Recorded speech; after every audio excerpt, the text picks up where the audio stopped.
Welcome home to USA Global TV and Radio, a place where dreams take flight, with authentic storytelling, diverse perspectives and meaningful conversations, where global stories unite and bridges are built beyond all borders. Discover world-class education, entertainment, hope and inspiration. Together, we're building bridges worldwide. Subscribe to our channel, USA Global TV. Download our app, USA Global TV. Be our guest or join our team. Visit usaglobaltv.com. Thanks to our founder and executive producer, Dr. Jacalyn Kerbeck. Music score by Yeffy Tang from Cloud Road Music. Voiceover artist Mike Porter. Creative direction by Paul Garcia. USA Global TV and Radio. Your home for global connection. All rights reserved. This video and its contents are the exclusive property of USA Global TV and Radio. Unauthorized use, duplication or redistribution in any form is strictly prohibited. Good morning, good afternoon, good evening, and welcome home to USA Global TV and Radio, and to today's show, Authentic Achievements, where it's my absolute delight to soon be joined by the fabulous Liisa Kovala, who is an award-winning Finnish-Canadian author, book coach, and former teacher. She's the author of Sisu, Winter War, and Surviving Stutthof. I might have just butchered that one, I apologize. My Father's Memories Behind the Death Gate, and her latest historical novel, Like Water for Weary Souls, which received a Global Book Award for women's fiction. Her short stories and creative non-fiction have been published in a variety of anthologies and literary magazines, and she's also writing the Hygge House Nordic Cozy Mystery series under the pen name A.L. Jensen. So without further ado, Liisa, welcome. Hello, how are you? I'm so good, and I'm so looking forward to this. I'm so fascinated. I mean, there's quite a lot there of different elements in your own books, but also you are a book coach helping other people get their book out. So could you bring all of that to life a little bit for us, please? Oh, okay. Well, I started out as a teacher. So I taught elementary school, then I taught high school, and I taught special needs students. And I ended my career in 2022 as a English, creative writing, and AP research teacher. And I knew I wanted to write full time, but obviously it's really hard to make a living as just a writer. So I found book coaching, which I didn't even know it was, I didn't know it was a thing. I'd already written several books and it was sort of a new program. Luckily, I had a friend here in town who had done the program. And I said, is this for real? Like, is this author accelerator program, a good idea? And she said, yeah, it's amazing. So I did the program and became a certified fiction and memoir book coach. And it's like the dream job, let's be honest. Amazing. I mean, I love that because in a different way, it feels similar to kind of what I do here, which is helping people share their story, because I think there's a story in all of us, isn't there? And everyone's story deserves to be heard. And I know how much joy I get from meeting people like you and hearing yours. And I imagine that's very similar, is it, to when you're helping somebody get their story out? Absolutely.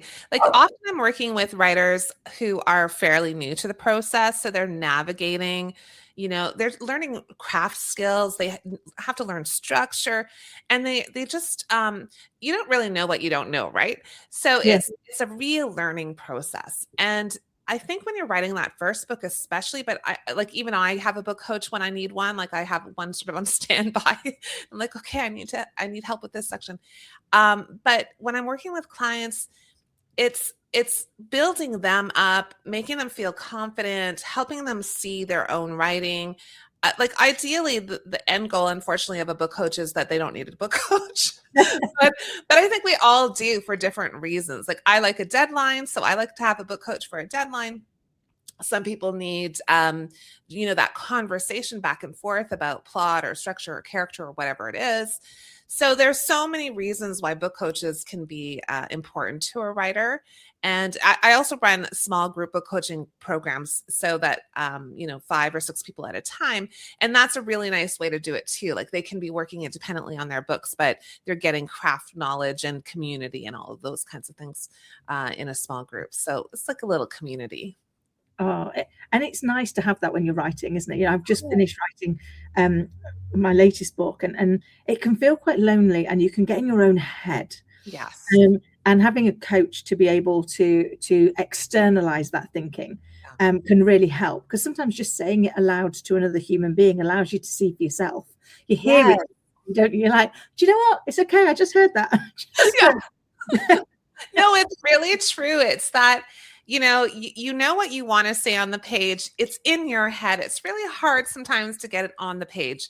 And then when you have a conversation with somebody else, or they read your words and, give you feedback, all of a sudden it's like, oh, and then gets your own mind twisting around other ideas and different ways to do things. So it's really important to have other writers in your life, whether you have a book coach or a writing community or a writing partner or a critique group. Like, have community. Writers do not need to do this alone. And I really advocate for finding other people who are doing this work, because my husband I talk to him all the time about what I'm working on, and he's like, yeah. Like, it's not helpful. Like, yes, I appreciate the support, but he has no feedback for me. Like, he has no idea what I'm doing after all these years.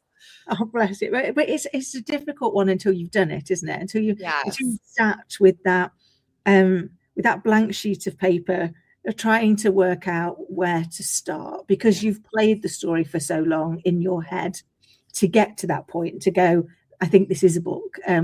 That I love that whole need for community, because it can be quite lonely, can't it? It can be. And I've been really fortunate over the years, like with my first book, which was, as you mentioned, Surviving Stutthof. I knew, like, I was an English teacher and a creative writing teacher, but I knew there's a difference between being a really great writer, or a reader rather, and being able to critique other people's work and writing. Like, once you start to try writing, it's all of a sudden you realize you don't know that much about it. So I studied at University of Toronto creative writing program, and I had so many great mentors and met lots of other writers. And right from the beginning, I always had other people in my camp. So I think that's probably why I'm such an advocate for having writing groups and having mentors and book coaches, because, like you say, it can be such a lonely endeavor, and then you can feel really doubtful about how it's going, and are you doing the right thing, and is this a good story? And like your head gets wrapped around all of those things, and it gets really hard to do the work, which is, like, we all know, if you're writing a first draft, it's going to be terrible, and let it be terrible. That's okay. Like, you're exactly where you should be in this developmental process. But new writers don't really understand that. They think like, oh, I'll write and it'll be great. It's not going to be great, and that's fine. So having other people to assure you that you're on the right path, keep going, it'll be fine. I love that, because sometimes just getting started. I remember my first book was an anthology, so I only had to write a little bit of it. And actually, they approached me, and it was the very first day of lockdown, and they were like, we're writing a book on remote working, and you've led remote teams. Can you write a chapter? And I was like, no. I've got a shopping list, let alone a chapter in a book. I mean, like, just no. And their comeback was, you're in lockdown with a 2-year-old. What else are you going to do? So fair point, well made. And so I did, and I only had 5 days to write my chapter. Wow. Which really helped on your point, having a deadline. Yes. And I had a community, because it was an anthology, so it was a great way to get started. Are there other things like that you can recommend for people? For the people listening and watching that are there going, I didn't think I could write, but maybe I can. Yeah, 100%. How might they get started? Yeah, I think some of the most basic advice that can be helpful for people who have that. Like, I think everyone has a book idea, actually. Like, when you speak to anybody about being a writer, they say immediately, oh, I have this idea, or someday I want to write a book. Like, everyone has a book in them. And then there's only a small percentage of people who actually move forward with that. But my suggestion is, first of all, read. Like, if you want to write romance, read romance, and everything else as well. But like, really look at that genre and what's happening in it. If you're writing science fiction, thriller, cozies, historical fiction, whatever it is, read a ton in that genre, good, bad, the ugly, get a sense of how those stories are told. So you're really reading like a writer, like, instead of just enjoying it, you're kind of analyzing it. And the other thing is, just in terms of getting that story started, is start writing short bits. So like, sit down for 10 minutes and write, like, let's say you're writing a memoir, you might just write like one memory. There's no thought about structure yet, or about what this whole book is going to be about, how about just write down some of those ideas? So if you're writing, I don't know, fantasy, start building that world, get yourself immersed in your story, and you'll see that the writing comes more quickly than you expect, because it's all up there. Like you were saying earlier, it's in our heads for a long time. And just getting something down on paper is something to work with. Once the blank page is filled, now you can play. Now you can work on craft. Now you can think about structure. So just start somewhere and don't wait till you feel ready. You will never feel ready. Just do it. Oh, I love that. That so resonates. It's like you don't ever feel ready. And I know for me, one of the things is the great idea never comes at the right time. It never comes when I've got pen and paper with me. So in a shower. Yes.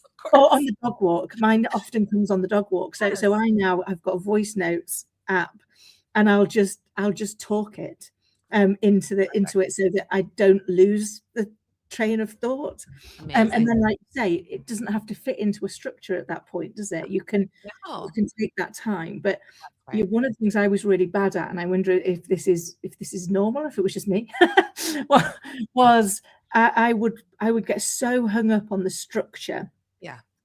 That I over engineer things, and then they might fit together. And it's like, once I took a step back and went, just get it all out first, 100%. And then you can work out what bits fit and what bits don't. Yes. 100%. So I'm sure you've heard of the words, and a lot of folks have heard the words pantser and plotter. And so pantsers are the people who fly by the seat of their pants and just write that whole first draft, not worried about anything, just get it down. So that can be very successful for some folks. It does mean a lot of going back to revise and change and structure and develop. And so I'm not, like, I've tried pantsing. It's not great for me. I'm a little bit more organized than that. So I kind of need a more structured approach. Plotters are the ones who have a sense of where the story is going. They kind of know their key elements that are going to happen. They know who their characters are. They probably know some backstory. They kind of figure it all out before they start writing. Some plotters, I know one person here in Canada who plots his novel for probably a year and then writes it very quickly, but it's like really plotted. Most of us don't plot quite that heavily. Just sort of an outline that will help us move forward. So with the Author Accelerator program, what I do with my clients is called a blueprint for a book. And it's a great strategy because it asks you to do all these little activities that help you understand your story, your characters, what the point of doing this story, why are you writing the story in the first place, who these characters are, who's telling the story. And you make a lot of initial decisions about your story before you start to write. And the other thing it asks you to do is to do this, it's called an inside outline, but it is a way of plotting, but without being so dogmatic about it. Like you can plot it out and tell us what's happening in the story and why it matters, and keep adding to this as you're writing and changing it as you're writing. But it's a really great place to start, so that when you're writing, you don't feel like, oh, what am I doing and what's next? And you don't have all of those questions because you've already thought through the process. So the blueprint is, I highly recommend it. If people haven't tried it, it's a great tool for writers, both memoir, fiction, and nonfiction writers. Amazing. And I can see how that would help, because it kind of gives a structure, doesn't it? It allows you to not fence yourself in too much. I mean, like you, I probably wouldn't be somebody who did it for a year. Yeah. I mean, who's got that level of I think I would get bored by the story by that point, right? Like, but after a year of plotting, I'd just be like, I just want to write. I'd be in the same place, which is like, how do you get the balance between having a framework which holds you to account without having a system that restricts you? Exactly. And I guess you've got to get that bit of balance, haven't you? That says, how do I ensure that this is giving me some accountability? It's giving me a structure that I can understand how it flows. Because one of the other things, I'd love your thoughts on this, is we've lived with the story for a long time, because we've lived with it before we've even decided it could come out, and then we've lived with it while it comes out. So there is a risk, isn't there, of assumed knowledge? Oh, yes. Always, always. And so I'm often working with, especially like I say, new writers, but even more seasoned writers do this too. We know the story so well that when we're writing, we don't write what the reader needs. Like we kind of forget about, like, I always think of it as there are three people in this relationship. There's your character and yourself, the writer, and the reader. And if you and your character know what's going on, the reader might be in the dark. And if you aren't explicitly writing what you need to get down on the page, the reader doesn't know what's happening. So you have to balance all of those things. And I'm often telling writers that you know what you mean, but the reader doesn't know because you haven't let them in on that part. But because it's all in their head already, they think it's on the page and it's not there yet. So that's what a book coach or another reader or a beta reader or developmental editors, those folks are going to really help you understand that, oh, there, your story is there, but it's like there's bits missing. There's not enough. We need more interiority. We need more development in this section because it's in the writer's head, but not on the page. I love that. And that so resonates because all the way back to school, my teachers used to say, like, be careful of rabbits out of hats. It's like, it just thrives. And it, like, it's illogical, but you've not given me the steps that help me get from there to here. That's right. And I'm very conscious of that when I'm writing, and therefore, my coach helps me with that, which is, does this make sense if you're not in my head? Exactly. Because the reader is not in your head. So they haven't got access to all the knowledge that you have, that you've, and assumed knowledge is something we all do, isn't it? Because we know what we know, and we often undervalue that. Do you see that a lot in the people you help writing, where they're not fully appreciating that their knowledge is valuable? Because they've known it for so long. Yeah, I think that's very true, and that really you don't know who that reader will be, so you can't assume they have the same life experiences as your characters, the same, and not that we always write about like characters that are similar to us, but we're drawing on our own life experiences when we're writing, and we have maybe some biases that we can't help but come through in our writing. So there's a lot of us coming into our writing, even if our characters are completely different. We put them on Mars or wherever, like they're aliens. I don't know, but we're drawing on our own personal experiences, and we can't assume that the reader has those experiences, right? So we have to be very careful about that. And the flip side of that is when writers have a really good understanding of a particular thing. So for instance, I don't know, like if you're an auto mechanic, like I don't know anything about auto mechanics, but if the writer was an auto mechanic and their character might also have something to do with that, then we might spend 3 or 4 paragraphs talking about the undersides of a car. The reader doesn't care. So like there's also a tendency for writers who have this really passion for a topic or understanding of a topic, and they're deeply invested in it, that they want to tell the reader everything about it, but it will slow the story down. The reader doesn't care. Like they want a little bit of details. They want to understand something about it, but not everything. And so you can either have not enough, or you can have way too much of that specialized knowledge. Yeah. I can absolutely see that. Yeah, I see that sometimes. Even just interviewing people. Some people, you're kind of like, okay, it's lovely that you're telling me about the color of the wallpaper on this particular thing, but I'm not sure that's really the point you want to get across, or the thing that you want to land with the audience. It's true. When they're sitting there going, come on, get to the point. The bit that has me hanging on, and that can be hard, because actually, often people are trying to make sure that they're not leaving anything out, and it's as hard to work out what not to leave out as it is to work out what to leave out, isn't it? Yes. And that's where really great secondary readers, beta readers, editors come into play, right? So the coaches serve that role. Once you have a couple of drafts done and you're getting to that place where you don't know what to do next, and what do I take out? What do I need to add? And you're sort of stumbling. It's time for, beta readers or developmental editors to look at your work and be able to give you some clear feedback about what's going well and what needs to be worked on. Because we can no longer see it. I feel like at some point in our story, we're just like, now it's down on the page, but I just don't know what to do with it next. And I think that's where people stall out, and they might pause writing altogether, or they might just start to tweak at the sentence level or the word level. And they're really not making the story any better. They're just like, I'm editing, but they're not much is changing. So having somebody else read your work with fresh eyes, that's so important. That's it. You're right. Having anything with a fresh pair of eyes is so helpful.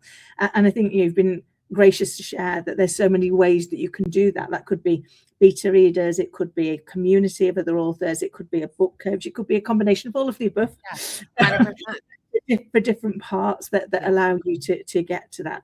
So so if I'm listening and watching and I've got a book in me, I think, how do I work out what type of book it is? Because I don't know if that resonates, but whenever I meet people and they know you've written a book, they'll be like, oh, what genre and why did you decide on it? And it's like, that for me was hard. When I bought out a children's book, it was outside of a genre I felt comfortable with, but it wasn't ever supposed to be a book. It was supposed to be a story for my child.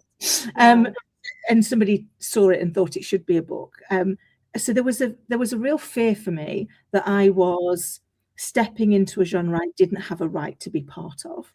I wondered, is that something you've heard before, or is that just a weird nuance that's me? No, I think that a lot of new writers especially will just start writing their book. And they're not really thinking about genre. So they don't necessarily know the conventions. They don't know where their book will sit in, on a bookshelf in a bookstore.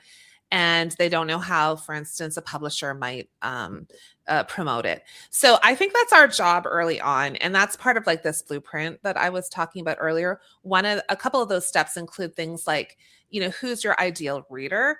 Who do you want, who are you hoping will read this and love this, and understanding them a bit, and then understanding your genre. So initially you might not know what your genre is, but I think it's wise to kind of decide, okay, well, this is really romance, or this is historical fiction, or this is thriller. Like, start to understand the conventions of the different kinds of books, and then you can just see where yours best suits, right? And it may not be perfect. Like, you might even have a hybrid where it's a historical romance with a mystery. I don't know, like there could be any combination. If it's doesn't suit one of those, sometimes it might be more, if it's more character driven, it's it's probably going to be more on the literary side, maybe less action, less like it's a slower pace. So it might be literary fiction that you're looking at. So it's really important for us to understand our genre, even though we just want to write the book. And then, a really great idea and kind of a fun one is to go to the local bookstore and take a look at the shelf where you think your book would sit. And what do they look like? Read the back covers, read a page or two, look at the covers. Is this actually where your book would sit, or would it sit better over on that other shelf? And get a sense of what's being written. And then, of course, read, like I said earlier, read in that genre. So to make sure that that's where your book fits. And that if there are particular tropes that need to happen in your story, like if you're writing romance, there's certain things that should be happening in a romance novel. So you're going to make sure that your book sort of hits that kind of those tropes that readers expect. So yes, it's possible to write the whole book and then go, okay, what genre is it? But if you know in advance, try to figure that out first, and then where you're moving towards, and it makes your life so much easier as a writer. And also if you're going to pitch it to publishers, if you're going to query it to literary agents, or even if you're self-publishing, you'll know what genre it is, and then you can reach readers, because that's really important that we know how to reach the right readers. It's so true. And actually each genre has its own kind of expected arc, doesn't it? Of what, and if you miss an element of it, don't do that. Then the reader is left confused, because they're like, well, I thought I was reading this. It's such good advice. I love the bookstore idea. Me and my little girl spent a lot of time in bookstores and libraries in the run up to the book being published, around what will it feel like. And you're right, it is fun, isn't it? It's an exciting part of that, the tangibleness of when your story is out. Yes. What's next? Because that is the next challenge, isn't it? I mean, the book's written, it's there, it's either published or self-published, or whichever route you've gone down. But then the most important bit, to your point, is how does it get to the right reader? Yes, 100%. And it's such a challenging thing. So I think if you understand, you've gone through the whole process, you've written, you've had feedback, you've had developmental editors, you've, got it published however you decided to do that, because there's so many options in terms of how you can publish these days that it's like kind of a magical time for writers. But then, yes, getting it out into the world is a difficult thing. So this is advice I would give to any new writer. Don't wait till your book is out to start thinking about how to promote it, how to let people know about it in the world, because it's a little late. So what I would say is, if you're starting to write a book now, and I know not everyone loves social media, I know we have a love-hate relationship with it, but find, start a newsletter. That's important early on. Get on social media, not everything, pick one or two places where you feel comfortable, and start telling people, like, I'm writing a book. Oh, but here's me at a coffee shop working on my manuscript. Start to dribble out information about what you're doing, get people interested. When the book comes out, you already have a group of people who have been waiting for it, which is fantastic, right? Instead of waiting till it's out and then you're like, okay, how do I let people know? And I think that's the part most authors, a lot of authors are introverted. I'm very introverted. And I think that's one of the things they struggle with the most is just look at me, this is what I'm doing. We don't want to do that. We just want to be quietly writing in the dark somewhere and don't tell anybody. But don't do that. It's not going to help your book at all. And I really think the most important thing, which I did not do, I resisted for many years, was start a newsletter. And I didn't understand the power of the newsletter and then the email list until a few years ago. So start a newsletter, and you don't have to write long. You don't have to write even that frequently, but just get it started.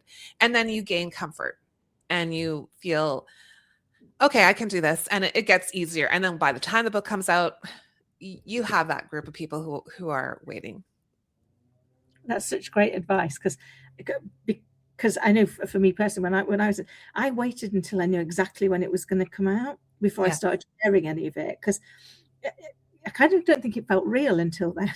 That's right. I don't want to say anything to anybody, or people might think, well, does she think she's going to be? So we internalize and we allow that to hold us back, don't we? But that's a great idea. Is invite people into the process, help them feel like that they're part of building that story, that they're. Because then it becomes theirs, doesn't it? As much as it's yours. Yeah, 100%. I love it's the book is called Be the Gateway.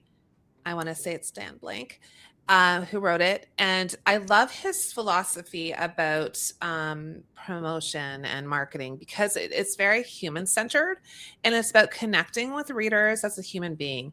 And I think that's why if you can make those connections and it becomes about human beings and not about like selling something, it feels way more authentic and enjoyable, and you get to like meet people, and that, you know, they have their own interesting lives, and you can have conversations, and yes, then you can tell them what you're doing, and you can tell them about like, oh, this character you're working on, or, you know, give them insight. But that it's less about like, here's my book, buy my book. Like, it's not good, and nobody likes that. It feels very icky, and nobody wants to be pitched to constantly. But if you're making connections and it feels authentic, and it is authentic, like, I don't even want to say feels, because I don't think I could do it if it wasn't authentic, right? Like, I just can't fake it. And then you can start to enjoy social media, and you can start to enjoy like putting out a newsletter, because you get feedback from people who like appreciate it and like what you're talking about and are interested. And that's a beautiful connection to make with readers.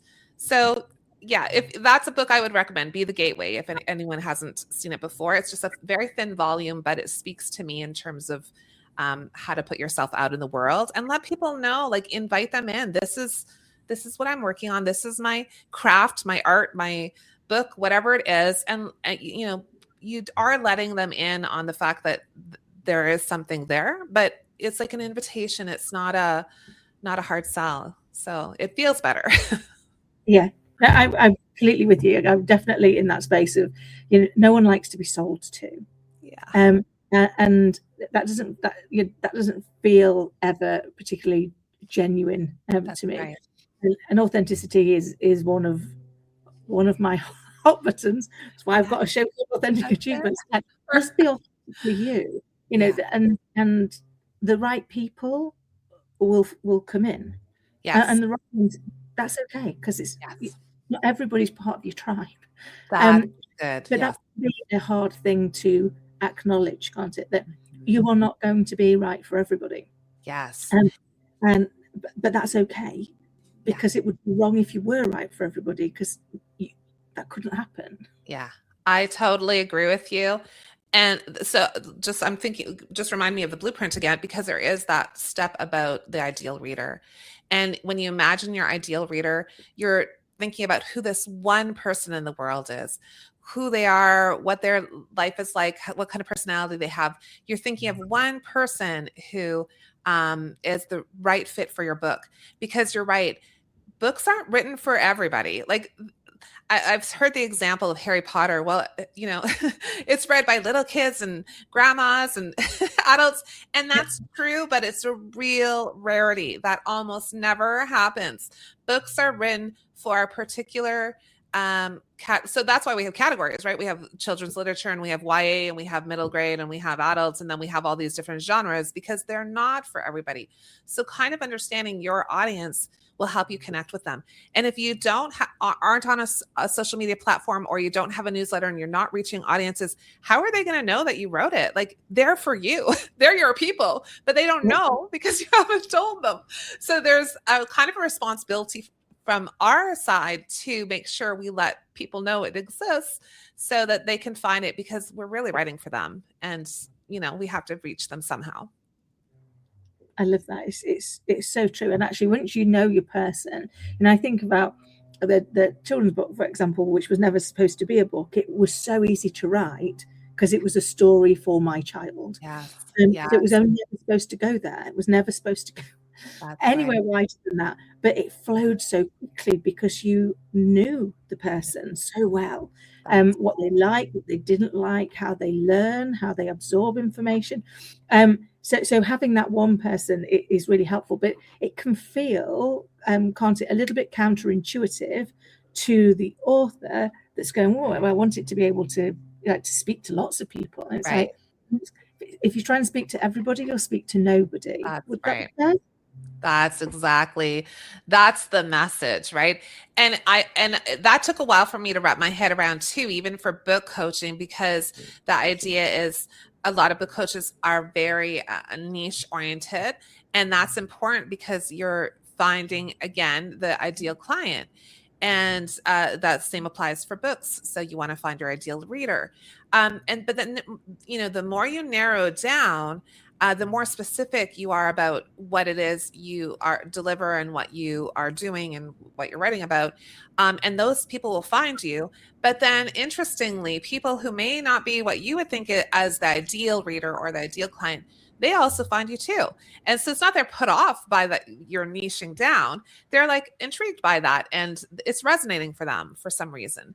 So like there's nothing wrong with being fairly niche about your work because you're going to find your people.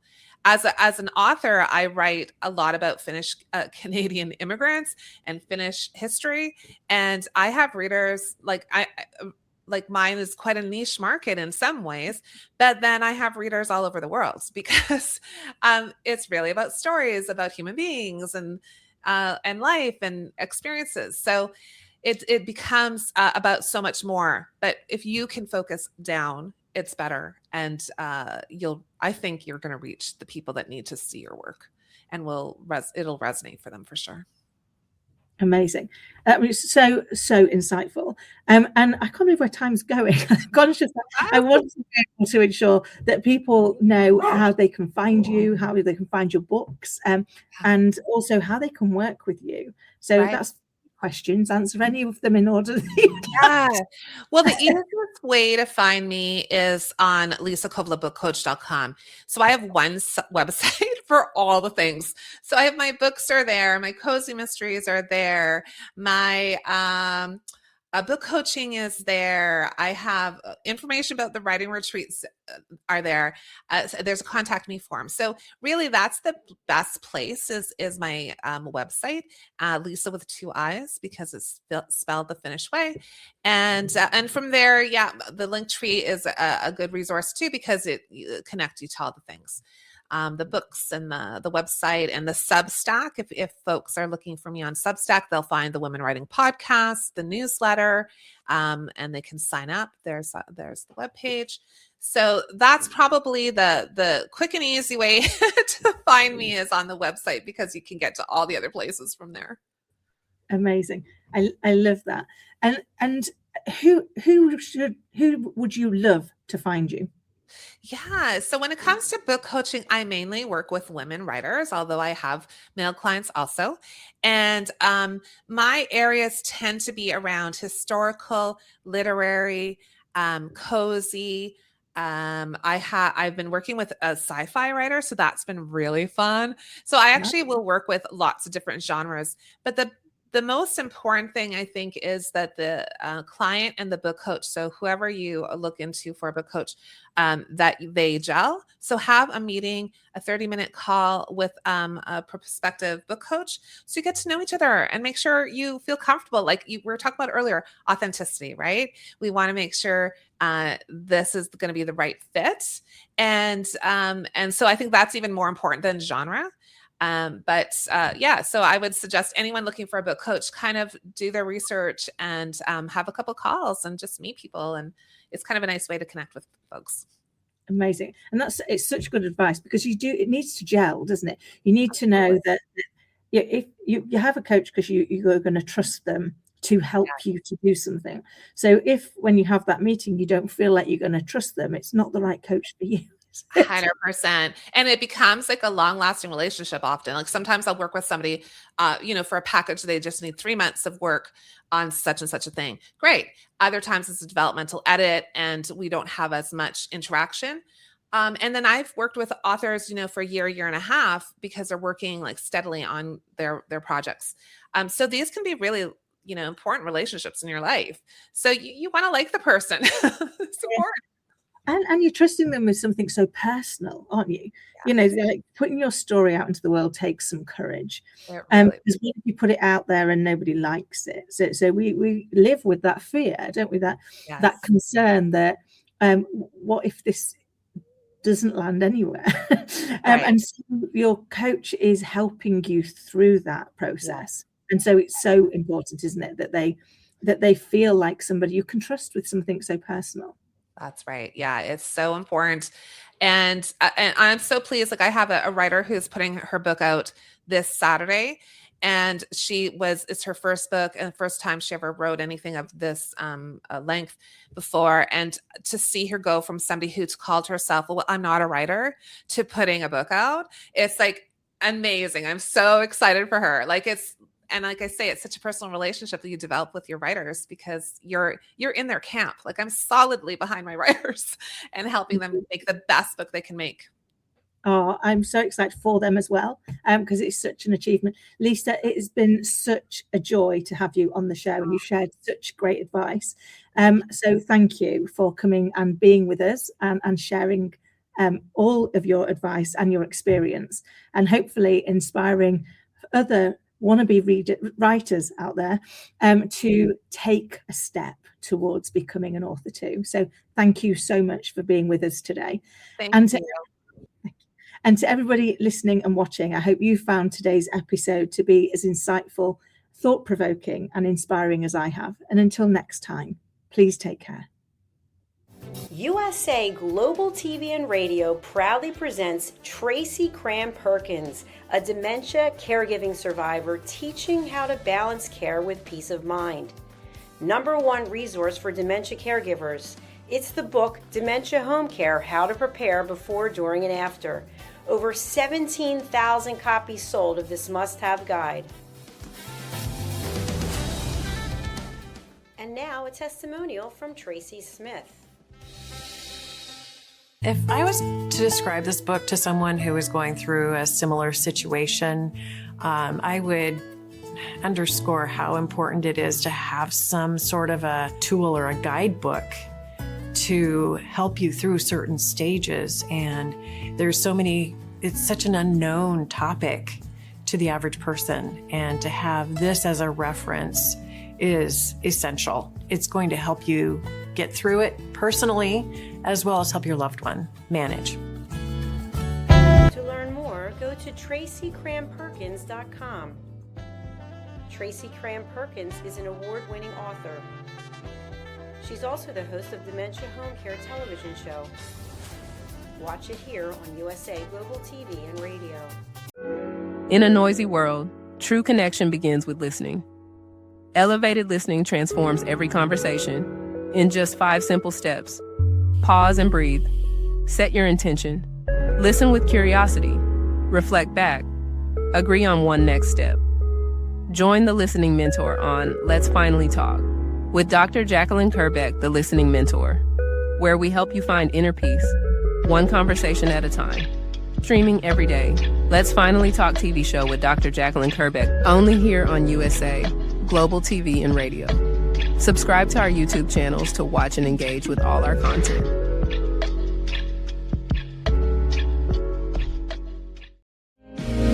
Listen, babe, now. Listen, babe, now. Listen, babe, now. Listen, babe, now. Listen, babe, now. Listen, babe, now.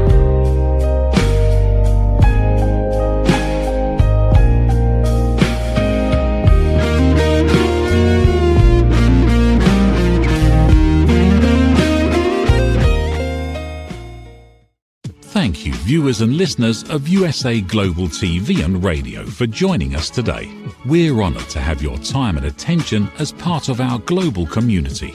At USA Global TV and Radio, we believe in the power of authentic conversations, meaningful connections, and creating a world of possibilities together. Want to be part of something bigger?